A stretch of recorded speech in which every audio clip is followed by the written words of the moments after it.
Hi friends, வணக்கம். இன்றைக்கி பார்த்தீங்கன்னா நல்ல காரசாரமான சுவையான முட்டை தொக்கு செய்ய போகிறேன். இது வந்து சாம்பார் சாதம், ரசம் சாதம், அதே மாதிரி தயிர் சாதம், இது எல்லாத்துக்கும் வந்து சைட் டிஷ்ஷாக காம்பினேஷன் சூப்பராக இருக்கும்.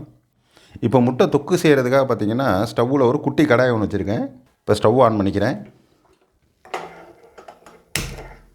இப்போ சூடாகிட்டு இருக்க கடாயில் இந்த முட்டை தொக்குக்காக 3 ஸ்பூன் எண்ணெய் ஊற்றிக்கிறேன். இந்த முட்டை தொக்குக்கு கொஞ்சம் எண்ணெய் அதிகமாக தான் தேவைப்படும். எண்ணெய் நல்லா சூடாகிடுச்சு. அப்போ பெரிய சைஸ் தக்காளி 2 தக்காளி நல்லா நைஸாக அரைச்சி வச்சுருக்கேன். அதை இப்போ இதில் சேர்த்துக்கிறேன்.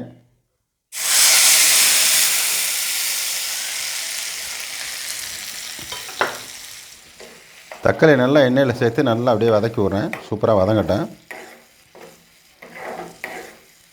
இப்போ இந்த தக்காளி வதங்கிட்டு இருக்கும்போதே அதில் பார்த்திங்கன்னா 5 பூண்டு பல் நச்சு வச்சுருக்கேன். அதை இப்போ இதில் சேர்த்துக்கிறேன்.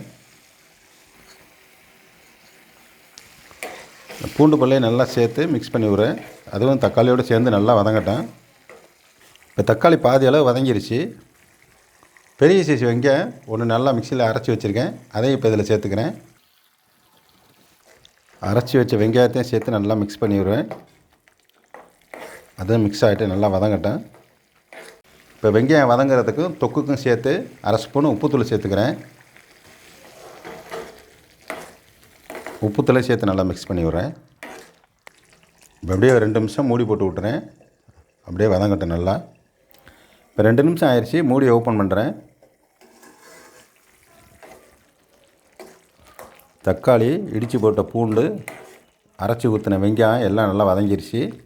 இப்போ இதில் வந்து மசாலா பவுடர் சேர்த்துக்கிறேன். இப்போ இதில் 1/4 ஸ்பூன் மஞ்சள்தூள் சேர்த்துக்கிறேன்.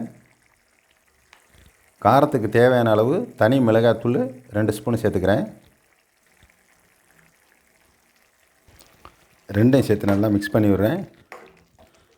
மஞ்சத்தூளும் தனி மிளகாத்தூளும் சேர்ந்து எண்ணெயில் நல்லா வதங்கட்டும். இது கொஞ்சம் லேசாக வதங்கினதுக்கப்புறமா 1 ஸ்பூனு கரம் மசாலா தூள் சேர்த்துக்கிறேன். கரம் மசாலா தூளையும் சேர்த்து நல்லா மிக்ஸ் பண்ணி விட்றேன். இப்போ எண்ணெய் ஊற்றி இதில் வந்து தாளிக்கிறதுக்கு பட்டை, கிராம்பு, சோம்பு எதுவுமே சேர்க்கலை. என்ன காரணம்னு சேர்த்திங்கன்னா, ப்ளைன் ரைஸில் அது ஒயிட் ரைஸில் கலந்து சாப்பிடும்போது பட்டை, கிராம்பு போட்டு பொரிய விட்டோம்னா அது சாப்பிடும்போது நமக்கு வந்து டிஸ்டர்பன்ஸாக இருக்கும். அதனால தான் நான் வந்து கரம் மசாலா பவுடராக சேர்த்துக்கிறேன். அதே மாதிரி நீங்களும் கரம் மசாலா பவுடர் சேர்த்துக்கங்க. அப்போ தான் நல்லா டேஸ்ட்டாக இருக்கும். இந்த பாருங்கள், நேரம் ஆக ஆக அப்படியே எண்ணெய் கசிஞ்சு பிரிஞ்சு தனியாக வெளியில் வருது பாருங்கள். இந்த மாதிரி நல்லா எண்ணெய் கக்கி மேலே வந்துருச்சுன்னா நல்லா வதங்கிருச்சுன்னு அர்த்தம். இது வேகிறதுக்கு தேவையான அளவு தண்ணி சேர்த்துக்கிறேன். நல்லா ஃபுல்லாக 1 டம்ளர் தண்ணி சேர்த்துக்கிட்டேன். சேர்த்து நல்லா கலந்து விட்டுறேன். அப்படியே நல்லா மிக்ஸ் ஆகிட்டேன். ஓகே, இதை அப்படியே மூடி போட்டு 5 நிமிஷம் கொதிக்கட்டேன். தொக்கு பதம் வந்ததுக்கப்புறமா ஸ்டவ் ஆஃப் பண்ணிடுறேன். மூடி போட்டு கொதிக்க விட்டு 5 நிமிஷம் ஆயிடுச்சு. இப்போ மூடி ஓப்பன் பண்ணுறேன். இந்த பாருங்கள், தொக்கு நல்லா வெந்து வதங்கி எண்ணெய் தனியாக பிரிஞ்சிருக்கு.